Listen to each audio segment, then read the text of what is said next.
ایک بزرگ کا واقعہ ہے کہ وہ کاروبار کے لیے روزگار کے لیے ایک بار کسی جنگل سے گزر رہے تھے اور کام کے لیے گھر سے نکلے تھے. عبادت گزار بھی تھے مگر ظاہر روزی بھی کمانی تھی. مگر اچانک انہوں نے ایک منظر دیکھا کہ ایک لومڑی ہے, بڑی فربا ہے, تر و تازہ ہے اور اس کے ہاتھ پیر بھی نہیں ہے اور وہ اندھی بھی ہے.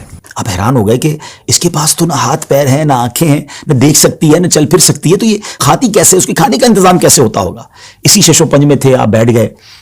اچانک آپ نے دیکھا کہ زمین شک ہوئی اور دو پیالے نکلے, ایک شہد کا اور ایک دودھ کا. مگر آپ پھر سوچنے لگے کہ یہ پیالے تک پہنچے گی کیسے. اب کیا ہوا کہ تھوڑی دیر بعد انہوں نے دیکھا کہ قریب پہاڑ سے ایک سفید چہرے والے نورانی بزرگ وہ اوپر سے تشریف لائے اور اپنے ہاتھوں سے لومڑی کو یہ دونوں پیالے پلائے. پھر پیالے زمین کے اندر چلے گئے اور وہ بزرگ واپس جانے لگے.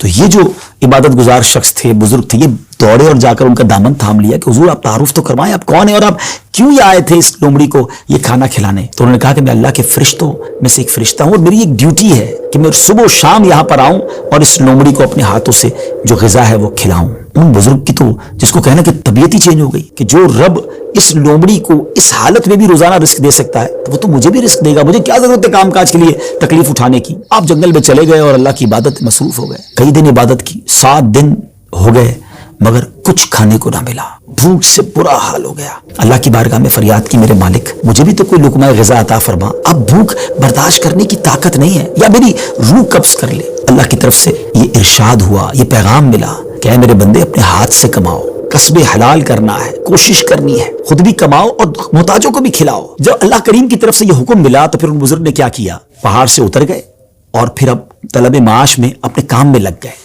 کمانے لگے.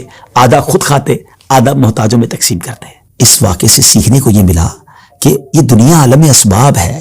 توکل یہ نہیں ہے کہ بندہ گھر میں بیٹھ جائے کہ بس اللہ روزی دے گا. یقیناً رب روزی دینے والا ہے, مگر اسی نے اس دنیا میں اسباب بنائے ہیں اور ہمیں اپنے ہاتھ سے کام کرنے کا بھی حکم دیا گیا ہے. تو کوشش کرنی ہے. ہاں, کوشش کر کے جو اسباب اختیار کیے اسی کو سب کچھ نہ سمجھیں کہ چونکہ میری دکان ہے اس لیے مجھے رزق ملتا ہے. نہیں, رزق جو ہے وہ رب عز و جل ہی عطا فرمانے والا ہے, رازق وہی ہے. بھروسہ اس پر ہو, اسباب پر نہیں. لیکن توکل کو اس طرح نہ سمجھے کوئی کہ جناب اب کچھ کرنے کی ضرورت نہیں ہے. ایک بار ایک صحابی رسول نبی پاک علیہ الصلوۃ والسلام کی بارگاہ میں آئے اور عرض کی کہ حضور میرے ساتھ اونٹ بھی ہے, کیا میں اس کو باندھ کر اللہ پر بھروسہ کروں یا ایسے ہی چھوڑ کر رب پر توکل کروں. تو نبی پاک علیہ الصلوۃ والسلام نے بڑا کمال کا ارشاد فرمایا کہ پہلے اس کو باندھو اور پھر رب پر بھروسہ کرو. تو ناظرین, ایکچول تعریف توکل کی یہ ہے کہ ہمیں اسباب اختیار کرنے ہیں مگر خالق کے اسباب پر بھروسہ کرنا ہے. تو امید ہے کہ بہت ساری باتیں سمجھ آ گئی ہوگی. وہ رب سب کو رزق دیتا ہے, وہ ہمیں بھی دے گا.